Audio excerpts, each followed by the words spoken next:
Ce jour est dédié pour la Refoua Shema, la guérison complète et rapide et définitive de Shele Sarah Bat Linda. Bezrat Hashem, Amen.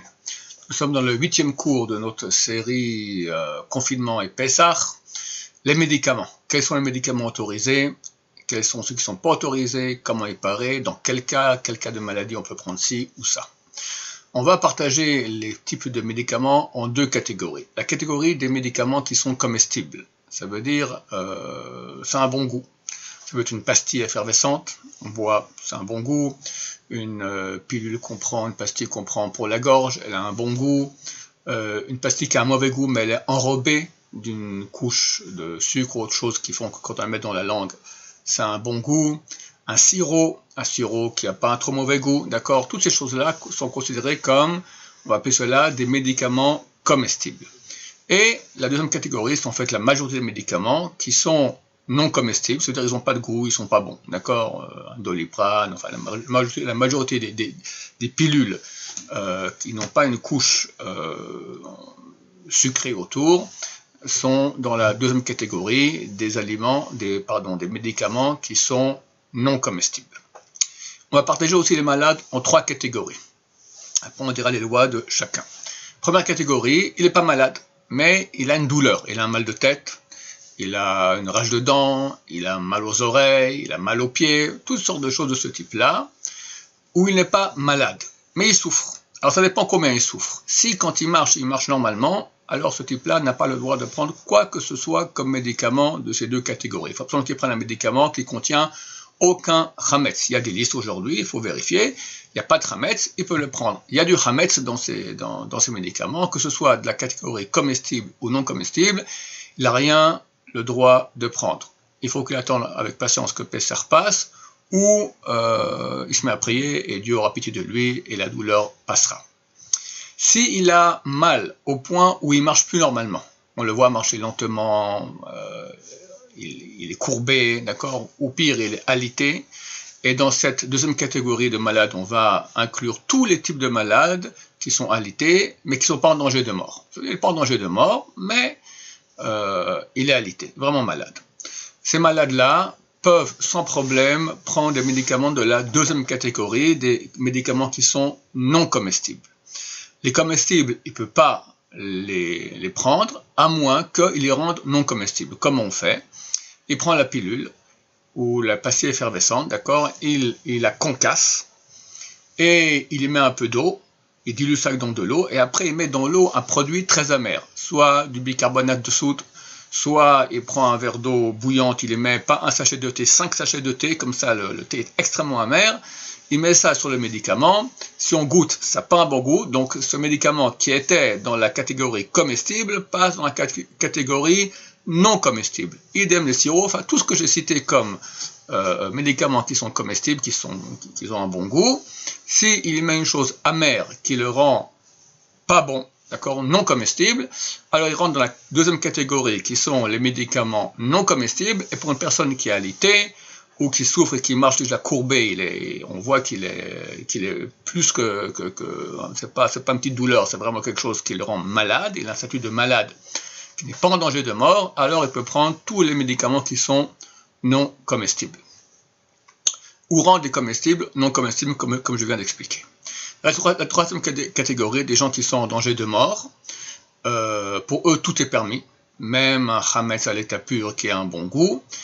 Dans tous les cas, on leur conseillera de rendre le médicament comestible, s'il est comestible, non comestible, comme j'ai expliqué, en y ajoutant une chose amère, et comme ça, il passera de la catégorie non comestible, et ce sera permis pour lui. Quand je parle des malades qui sont alités ou qui sont en danger de mort, c'est pas forcément qu'il est alité maintenant, c'est aussi ceux qui ont un traitement. Et là, ils sont en très bonne santé parce qu'ils prennent un traitement, mais s'ils arrêtent, alors ils seront amenés à être alités ou, chas shalom, à être en danger de mort. Il ne faut pas qu'il soit déjà en danger de mort vraiment, qu'il est en train agonisant ou qu'il est déjà alité. S'il arrête son traitement, il arrivera pour finir à cause de cela, il y a même un risque qu'il arrive à cela à cause de l'arrêt du traitement, donc on le considère comme malade déjà, et donc on le mettra soit dans la deuxième catégorie des malades pas en danger de mort, soit des malades en danger de mort. Donc je récapitule. Ceux qui sont en bonne santé mais qui ont juste une douleur et qui se sentent encore, ils peuvent encore marcher normalement, aucune autorisation, rien du tout. Ceux qui sont malades mais ne sont pas en danger de mort peuvent prendre tous les médicaments qui sont non comestibles, ne peuvent pas manger les médicaments qui sont comestibles, mais peuvent les rendre non comestibles. Ceux qui sont en danger de mort peuvent prendre tout type de médicaments, on leur demande d'essayer de rendre les médicaments comestibles non comestibles.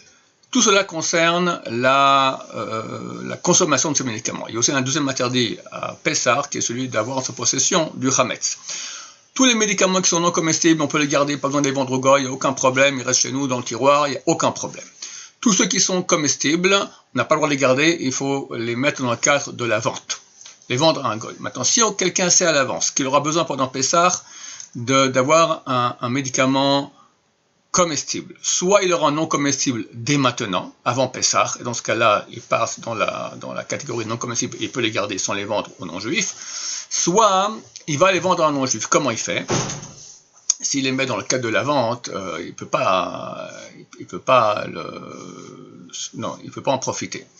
Donc, qu'est-ce qu'il va faire? Il va aller voir son voisin, Monsieur Dupont, il tape à la porte, ou par téléphone même, parce qu'on est en confinement, lui dit, écoutez, j'ai chez moi un médicament, je vous le donne en cadeau. D'accord? On met des gants de latex, de latex, un sac en plastique, on lui donne comme ça, on pose, il vient, il le prend, et après on lui dit, il le soulève, d'accord? Après, est-ce que vous pouvez maintenant, je vous l'emprunte? Pas, vous me rendez, je vous l'emprunte. Et là, on peut le garder chez nous. Ça veut dire que maintenant, il appartient aux non-juifs, donc on peut le garder chez nous. On ne transgresse pas l'interdit d'avoir chez soi du Hametz, et comme ça, on pourra utiliser pendant la fête ce médicament comestible, en le rendant non comestible au moment même, comme je dis, si possible, on le rend non comestible au moment de la consommation. Deuxième solution, comment le vendre aux non-juifs? Lui ne veut même pas que je m'approche avec le médicament.